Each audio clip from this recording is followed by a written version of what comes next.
Selamat malam semuanya, ya ini F-Talk edisi 5 Mei 2025. Seperti biasa, malam ini kita akan berikan update market IHSG dan juga membahas ide-ide yang masuk di kolom komentar F-Talk edisi kemarin 4 Mei 2025. Malam ini saya ingin memberikan informasi sesuai dengan apa yang saya sampaikan beberapa waktu yang lalu, bahwa private trading room sudah mencapai batas maksimal member 100 ya. Jadi saat ini sudah ada 100 member yang bergabung di layanan kami, sehingga untuk calon member harus menunggu ada member lama yang keluar dari private trading room.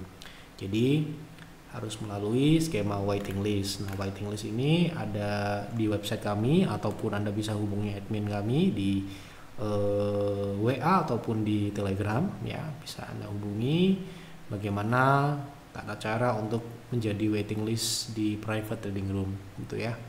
Silahkan, link saya berikan di deskripsi video ini ya, untuk menuju ke website ini yang untuk waiting list ya. Kemudian untuk Bulls Hunter ya, karena Bulls Hunter bulan Juni ini akan berumur 1 tahun, kita juga ada penawaran spesial untuk Bapak Ibu yang mungkin part-time trader yang ingin trading santai, ingin trend following, terutama strateginya trend following, bisa memanfaatkan penawaran spesial 1 tahun Bulls Hunter ya. Silahkan Anda kunjungi website Bulls Hunter untuk mempelajari apa itu Bulls Hunter. Sudah ada penjelasan video saya yang buat waktu dulu, dan juga ada landing page yang Anda bisa baca-baca bagaimana kinerja dan sebagainya. Anda bisa lihat bagaimana kinerja Bulls Hunter, kemudian compare dengan market. Kemudian untuk penawarannya ada paket 3 bulan, 6 bulan, sampai dengan 12 bulan ya. Jadi silakan Anda sesuaikan dengan kemampuan, tidak perlu dipaksakan ya. Jadi ini promo ini akan dipublikasi besok pagi. Jadi malam ini di F-Talk ini adalah informasi eksklusif untuk penonton F-Talk. Cukup ya, kita mulai pembahasan untuk F-Talk malam ini, mulai dari IHSG seperti biasa. Jadi hari ini IHSG masih melanjutkan penguatan, ditutup plus ya, walaupun ini candle merah tapi plus ya, 0,24%. Tadi sempat naik ke 6878, hampir mencapai target 6.911 ya. Ini adalah target wave B yang mana tidak harus tercapai karena areanya ini sudah tercapai. Kita lihat di sini masih mungkin, kita akan lihat besok ya, apabila besok terjadi koreksi gitu ya, koreksi katakanlah kita lihat koreksinya ini signifikan di bawah 6.800, target 6.911 ini tidaklah harus tercapai ya. Tentunya secara struktur dan pola IHSG bisa turun terlebih dahulu ke 6.700 ke bawah untuk membentuk high low sebelum kembali menguji 6.900 untuk menyempurnakan skenario pullback gitu ya. Jadi sekali lagi, di area ini ya, saat ini adalah waktu yang baik untuk kita memperbaiki portofolio yang over diversifikasi ya, yang over position, yang tidak memiliki cash. Segeralah perbaiki, segera evaluasi apabila Anda member, segera konsultasikan mana yang perlu dijual, mana perlu dikurangi, mana yang perlu dihilangkan ya. Itu segera dilakukan, jangan menunggu market tiba-tiba jatuh signifikan dan akan lebih sulit untuk kita perbaiki ya. Baik, seperti itu untuk IHSG. Kita lanjut ke pembahasan saham yang pertama. Malam Pak F, tolong analisa saham CAMP untuk masuk bagusnya di berapa, TP dan SL nya berapa. Oke, kita lihat CAMP untuk tradingnya.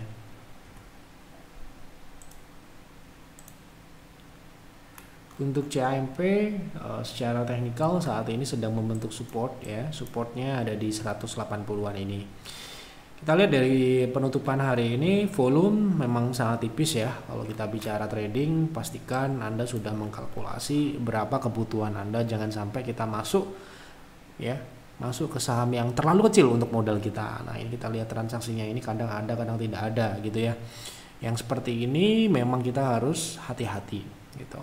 Nah, secara teknikal ya, berada di support ini memungkinkan untuk CAMP swing naik dengan target di 195 ya. Ini kita bicara swing jangka pendek di area yang masih terdekat itu sekitar 3%. Jika dia menutup gap ya di sekitar 204 itu 8%. Jadi untuk trading di harga saat ini upside-nya kira-kira segitu ya. Dengan proteksi Anda bisa proteksi di 178 sekitar 5%. Gitu ya. Oke. Maaf Pak F, kalau ISG mulai tren turun, apakah saham SMRA bisa balik ke harga 300-an? Terima kasih, sehat dan berkah selalu buat Pak F dan tim. Maksudnya kalau ISG turun lagi gitu, apakah SMRA bisa ke 300 gitu ya? Kita lihat ya. Kan koreksi yang terjadi saat ini adalah koreksi jangka pendek menengah ya. Kita lihat dulu secara tren, apakah trennya ini masih turun. Kalau trennya masih turun ya pastinya memungkinkan gitu ya untuk turun kembali gitu ya. Kalau kita lihat di sini support 340 ini merupakan support yang pernah dibentuk di 2020 ya. Jadi kita bisa katakan ini bisa menjadi sebuah bottom jangka panjang. Namun karena ini masih belumlah terbentuk sebuah konfirmasi reversal jangka panjang, kita masih bisa katakan mungkin saja dia kembali lagi ke 300-an itu. Kalau ke angka 300 ya bisa, tetapi yang paling memungkinkan kembali ke support-support area ini dulu ya, 360, 380. Kalau ISG turun saya rasa karena ini belum reversal bisa aja turun kembali ke area 300-an. 300-an ini bukan 300 ya. Seperti kemarin kita sebut target Pani di 7.800, kemudian di thumbnail ataupun di video itu tertulis 7.000 bukan ya, ada detailnya. Ya, itulah apa kita perlu menjadi penonton yang bijak gitu ya. Nah, di sini kita sebutkan area ya 414 sampai dengan 370, 340 ini merupakan area yang memungkinkan selama tren belum terkonfirmasi reversal, ISG turun, semua saham yang berkorelasi bisa terjadi koreksi kembali ke support tersebut seperti itu. Oke. Assalamualaikum. Waalaikumsalam. Tolong bahas OLTJ untuk invest dan berapa harga menarik dan masih memungkinkan. Terima kasih Pak F, sehat dan sukses selalu untuk Bapak dan tim. Terima kasih doanya. Untuk Ultra Jaya seperti yang sudah kami bahas beberapa waktu yang lalu ya. Ini adalah salah satu saham diversif yang bisa dikatakan cukup bisa dikategorikan defensif dan bisa digunakan untuk mendiversifikasi agar portofolio jangka panjang kita bisa dikatakan stabil ya. Karena walaupun ini saat ini sedang turun ya, secara overall jangka panjang dia naik ya, Anda bisa lihat sendiri. Nah, ini ya, kita lihat dari sisi tren jangka panjangnya ini masih uptrend ya. Perlambatan yang terjadi ini ya kita lihat dulu fundamentalnya ini belum berubah ya, masih sama ya. Memang ini adalah salah satu perusahaan yang bisa katakan cukup besar ya. Kalau misalkan kita bicara peer dan peers, memang kita lebih memprioritaskan kompetitornya yaitu Cimori. Tapi kalau kita bicara OLTJ secara individu, perusahaan yang tidak jelek gitu. Walaupun memang secara profitabilitas di bawah Cimori gitu ya. Tapi kita perlu tahu bahwa harga sahamnya saat ini memang sedang turun. Nah, turun ini mungkin bisa dimanfaatkan untuk kita mencari harga bagus gitu, harga yang ideal untuk kita invest. Mungkin kita sudah beli saham yang lain dan kita masih butuh satu posisi untuk mendiversifikasi portofolio kita. Mungkin salah satunya adalah saat ini yang tersedia di market adalah OLTJ ini yang relatif belum naik. Jadi kalau kita lihat di sini harga berada di support jangka panjang yang dibentuk sejak 2020 ya. Artinya harganya ini sudah menyentuh level 2020-an ya. Walaupun belum berada di harga terendah saat itu yaitu di 1160 atau di bawah 1200. Menurut saya di tahun yang masih normal sekarang ini harga saat ini cukup bagus ya. Kalau kita bicara best price ya, ini harga yang cukup best price untuk saat ini untuk saham LTJ ini. Makanya kemarin pun kita memanfaatkan ketika dia turun ke bawah 1400, kita manfaatkan di peers kita untuk menambah posisi walaupun kita sudah punya Cimori di harga yang sangat rendah. Tapi kita memanfaatkan WLTJ ini untuk menambah menambah variasi di dalam portofolio kita. Itu pun juga harus kita seimbangkan ya, karena namanya diversifikasi itu harus kalau bisa beda industri atau multisektor ataupun multi industri ya. Nah, ini salah satu yang menurut saya menarik ya di saat kondisi market sekarang ini yang kita bisa dapatkan, karena memang secara fundamental dia cukup stabil meskipun terjadi koreksi profitabilitas ya, pertumbuhannya profitnya mengalami koreksi, tetapi ini masih dalam kategori yang wajar saya rasa gitu ya. Nah, kemudian secara dividen memang kita melihat dividennya ini tidak menjadi prioritas untuk invest di sini ya. Tentu saja dividennya ini cukup dalam kategori yang cukup kecil gitu ya secara yield ya. Kita bicara yieldnya 2%, 1% itu kan nggak begitu menarik, itu untuk bonus saja ya. Jadi fokus yang kita bisa sarankan adalah fokus pada diskon harga, yang kita ekspektasikan ke depan adalah kita mendapatkan capital gain gitu. Malam Pak, mohon bahas TAPG, berapa harga ideal untuk swing SL dan TP-nya? Oke, kita lihat TAPG. Oke. Baik, untuk saat ini sepertinya memang baru saja membentuk support baru ya. Jadi untuk kita swing trade, karena ini targetnya masih bisa lanjut ke 1180 atau 1200, mendekati 1200, ini masih bisa dengan harga saat ini dengan proteksi super ketat ya, karena ini sudah cukup tinggi. Kita harus proteksi dengan ketat di 975. Target terdekat yang memungkinkan di 1060 sampai dengan 1080-an. TP kedua kita sarankan di 1,6, ekstensi di 1200. Oke.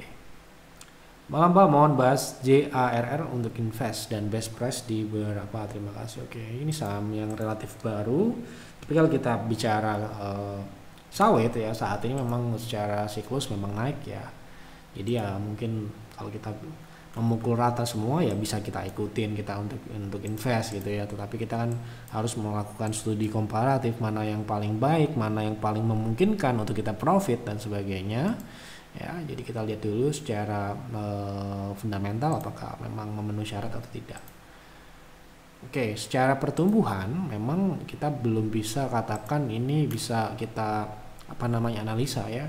Karena ini 2022 baru IPO, artinya 2023, 2024 itu kalau nggak salah memang saat itu performance dari perkebunan itu memang nggak bagus gitu ya, karena ya saat itu produksinya maksimal, oversupply ya. Sedangkan di tahun-tahun sekarang ini yang sudah kita bahas, siklus naik ini disebabkan oleh terjadinya hujan, banjir, kemudian trade war dan sebagainya, ini berpotensi mendongkrak saham-saham perkebunan sawit gitu ya, yang mana ya tentunya salah satu saham yang memungkinkan ya saham ini, saham John Lynn ini gitu ya. Secara fundamental menurut saya secara pertumbuhan memang 2023 ini saya anggap masih lemah ya.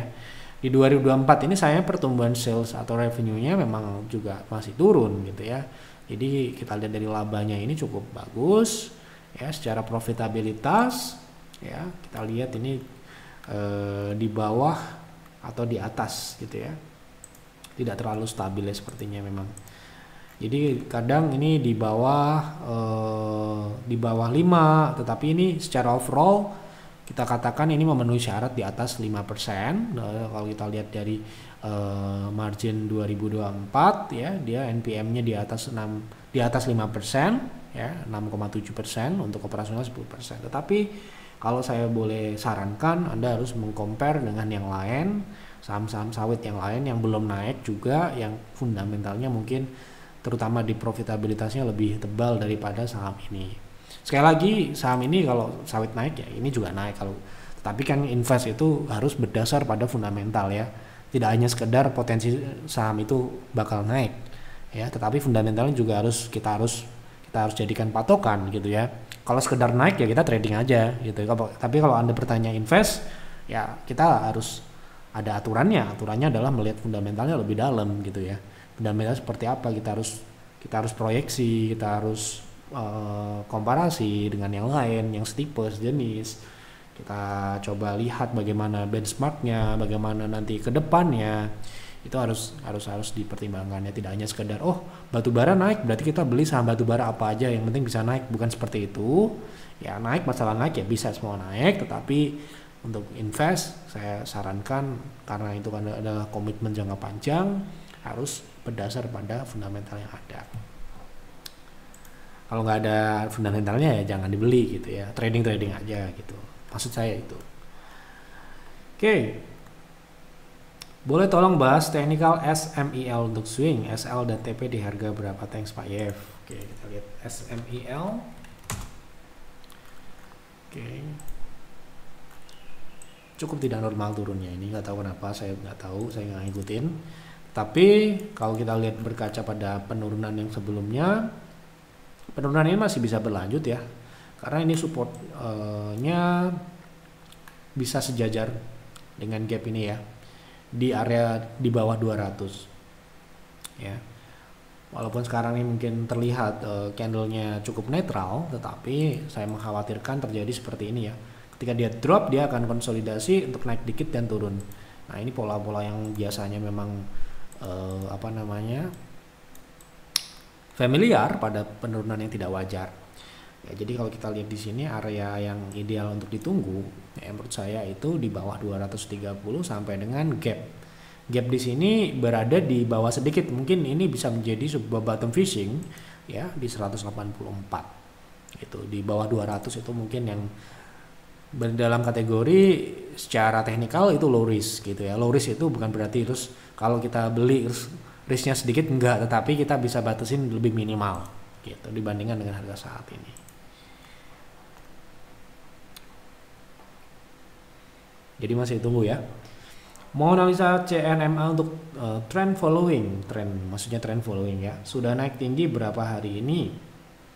Apakah masih berpotensi untuk naik terus atau kenaikan saat ini hanya pullback saja untuk turun lagi? Ya, ketika trend following punya CNMA di 146 PV ya, di 146, apa sebaiknya jual semua sekarang? Ketika kita melakukan strategi trading trend following, yang pertama kita harus lihat adalah dia uptrend atau downtrend dulu. Kedua, trennya ini tren yang agresif atau tren yang moderat. Rekomendasi kami adalah tren yang moderat. Kenapa? Kalau trennya terlalu agresif, semakin sulit untuk kita tenang, untuk kita ikutin gitu ya. Jadi kalau kita bicara pertama yang kita lihat adalah apakah sudah tren ya. Kedua apakah tidak semua yang uptrend itu bisa untuk trend following gitu ya. Nah trend following yang kami terapkan adalah tren jangka menengah. Nah sayangnya saham ini dalam hal ini CNMA belum uptrend dalam jangka menengah. Kenaikannya ini hanya bersifat pullback ya di bawah EMA, dan juga kemungkinan ini mengejar 0,3 atau 0,3 atau 0,6. Sekarang ini posisi harga sudah di 0,3 ya, di 160 ini. Kemudian untuk TP2 di 193. Kalau Anda punya 6 PV, saran saya kalau Anda mau hold bisa, tetapi ini strateginya bukan trend following. Ya, dengan proteksi di 152 ini sudah beli di 146, sudah profit ya. Cut profit di 149 ya, untuk mengejar profit yang mungkin lebih maksimal ya, misalkan di 178 sampai dengan 194. Itu masih kategori swing ya, bukan trend following gitu. Terima kasih. Saham MIDI apakah like invest Pak Yev? Salam. Oke, kita lihat MIDI. MIDI ini sepertinya memang di luar dari syarat, tidak memenuhi syarat karena profitnya mungkin kita lihat ya.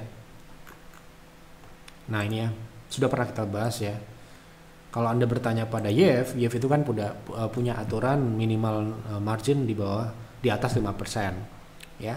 Bukan berarti margin yang di bawah 5% itu jelek ya, tetapi itu adalah salah satu cara kami mengeliminasi pilihan gitu ya. Kita lebih memprioritaskan saham yang perusahaannya itu yang memiliki profit margin di atas 5%. Bahkan di atas 5% pun belum tentu kita rekomendasikan ya. Kita masih mengcompare dengan yang lebih besar lagi, yang lebih baik lagi gitu ya. Jadi ini secara fundamental tereliminasi secara otomatis di screener kami. Begitu. Saham MKAP Pak Y bagus tidak untuk swing saat ini? Oke, kita lihat MKAP. Oke, sepertinya masih posisi saat ini masih swingnya bisa berlanjut ya.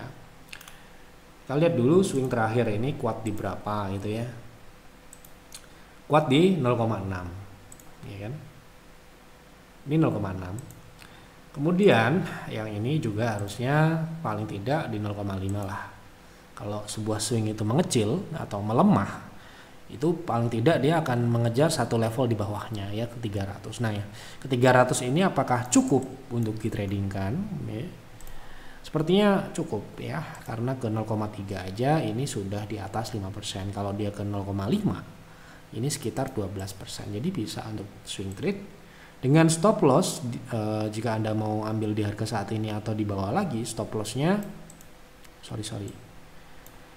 ini kebalik ya, sebentar saya ulangi ya. Jadi potensi terdekat ya ke 282 itu sekitar 5%, ini TP1.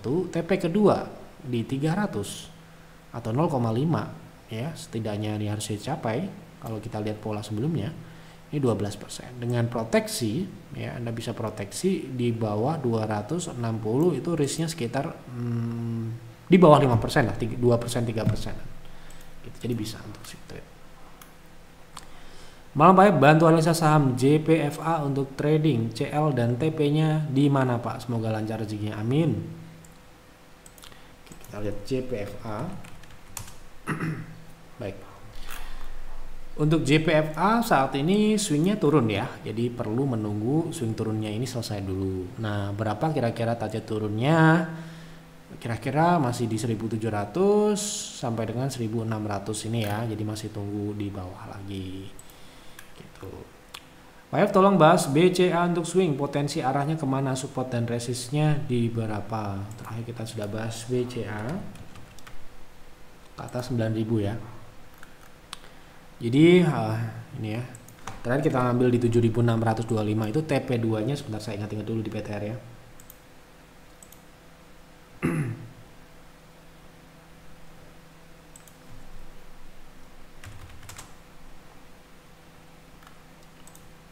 Seharusnya sudah maksimal nih target BCA ini ya. Jadi targetnya itu bisa ke atas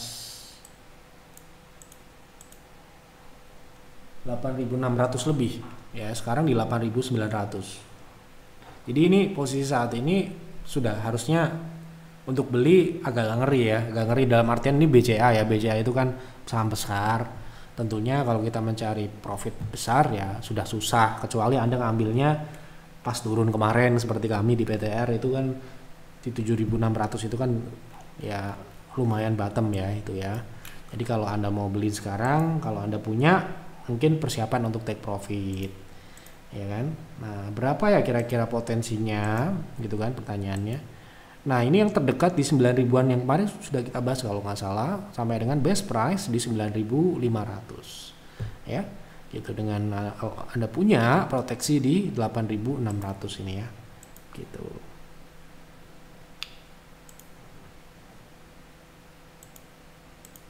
Lanjut ya. Apa ini? Investor apa ini? Investor kok hobi bener nanya-nanya, perdalam sendiri bos, paham akan yang dibeli, bukan cuma katanya menurut orang. Ya kalau saya ya, saya itu kan baru, mungkin kita terjun di profesional itu kan 2012, sekarang 2025 ya, barulah anak baru kemarin. Mungkin ya saya pun masih sama, terus belajar dengan yang lain ya, saya masih bertanya ke senior-senior yang lebih dulu di market. Tidak hanya itu, saya pun belajar dengan yang mungkin lebih muda 10 tahun dari saya pun, saya masih belajar dengan mereka, bertanya mereka bagaimana kondisi market, bagaimana pandangan kalian, kemudian bagaimana potensi market ya. Karena apa? Karena manusia itu memiliki banyak kekurangan yang terbatasan yang perlu kita harus saling membantu. Salah satunya kita sharing di F-Talk ini adalah tujuannya adalah bermanfaat untuk penonton. Nah, makanya kalau mungkin Anda merasa F-Talk ini tidak berguna, tidak bermanfaat, ya tidak perlu ditonton. Itu. Kemudian saya selalu berprinsip tidak ada yang namanya belajar itu ada hentinya. Kita terus belajar sampai kapanpun, terutama di market ini, market yang terus bergerak dinamis ini. Ya, kalau kita merasa kita paling tahu, ya bisa jadi kita akan ketinggalan banyak hal. Makanya ya selalu terus kita update dengan adanya yang bertanya di sini. Oh, jadi saya melihat ada yang menarik gitu. Ini salah satunya, walaupun saya ditanya di F-Talk ini, saya juga jadi melihat saham-saham yang ditanya ini bagus, kira-kira oh ini bagus juga ditanya yang ditanya ini, begitu. Ya, kalau saya tidak ada ruginya kalau saya berdiskusi dengan siapapun, dengan level pendidikan apapun, dengan profesi apapun, semua menurut saya pasti ada manfaatnya selama itu masih dalam hal yang positif. Tidak ada salahnya kok kita sebelum kita berinvestasi, sebelum kita melakukan apapun, kita melihat sudut pandang yang lain untuk kita, supaya kita selalu aware dengan resiko, ya, dengan peluang-peluang yang mungkin kita tidak lihat sebelumnya. Dari situ kita bisa tahu, dari kita mungkin ngobrol dengan senior yang lebih dulu, mungkin ada yang sudah melewati krisis moneter, ya kita selalu belajar dengan mereka. Yang sudah melewati krisis 2008, ya kita belajar dengan mereka. Atau mungkin yang baru-baru, mungkin masih baru lulus kuliah, baru kemarin kerja, ya kita sharing juga, saling belajar, saling sharing, saling berbagi. Dari situlah kita akan menjadi yang lebih baik dari hari ke hari, dari waktu ke waktu, gitu ya. Itu pandangan saya. Kalau misalkan mungkin dirasa investasi itu kan tidak perlu tanya-tanya orang lain, kita harus tahu apa yang kita beli, itu benar, tidak salah. Tetapi tidak ada salahnya juga kita mendengarkan opini orang lain, pandangan orang lain, prediksi orang lain, ya, terkait hal apapun itu, ya. Tidak ada salahnya, tidak ada ruginya. Kita bisa belajar banyak hal. Menurut saya tidak setuju, saya setuju. Kita jadi bisa berargumen, kita jadi termotivasi untuk terus belajar, gitu ya. Mungkin itu pandangan saya. Mohon maaf kalau saya salah mungkin, ya. Tapi kalau misalkan dirasa F-Talk ini tidaklah bermanfaat, ya tidak perlu ditonton. Kan di YouTube ini kan banyak penonton yang lain yang lebih bagus, yang lebih bermanfaat, mungkin ya itu bisa ditonton, gitu ya. Mohon tanya Pak, saya punya Demas di harga 178, kalau trade berapa support dan resistennya? Oke, kita lihat Demas.